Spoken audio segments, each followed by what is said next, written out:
এই ছাগলটি সারা দিন ধরে একটি গর্ত খুঁড়ে এবং সেই গর্তে একটি আম গাছ লাগায়। এরপর প্রতিদিন সে সেই আম গাছে পানি দেয়। ধীরে ধীরে আম গাছটি বড় হতে থাকে এবং তাতে অনেক পাকা আম ধরে। কিন্তু একদিন একটি বানর আসে এবং আম গাছ থেকে আম খেতে শুরু করে। ছাগলটি এটা দেখে বানরটিকে থামানোর চেষ্টা করে এবং তার উপর চিৎকার করে। কিন্তু তখনই বানরটি ছাগলটিকে মারতে শুরু করে এবং তাকে আহত করে ফেলে। অসহায় ছাগলটি কাঁদতে কাঁদতে পুলিশকে ফোন করে এবং সব কথা বলে।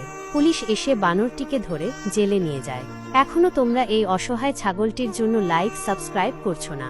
এই ছাগলটি সারা দিন ধরে একটি গর্ত খুঁড়ে এবং সেই গর্তে একটি আম গাছ লাগায়। এরপর প্রতিদিন সে সেই আম গাছে পানি দেয়।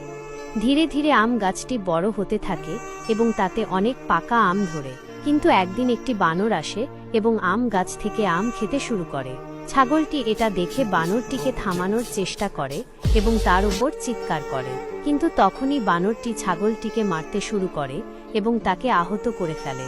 অসহায় ছাগলটি কাঁদতে কাঁদতে পুলিশকে ফোন করে এবং সব কথা বলে। পুলিশ এসে বানরটিকে ধরে জেলে নিয়ে যায়। এখনো তোমরা এই অসহায় ছাগলটির জন্য লাইক সাবস্ক্রাইব করছো না।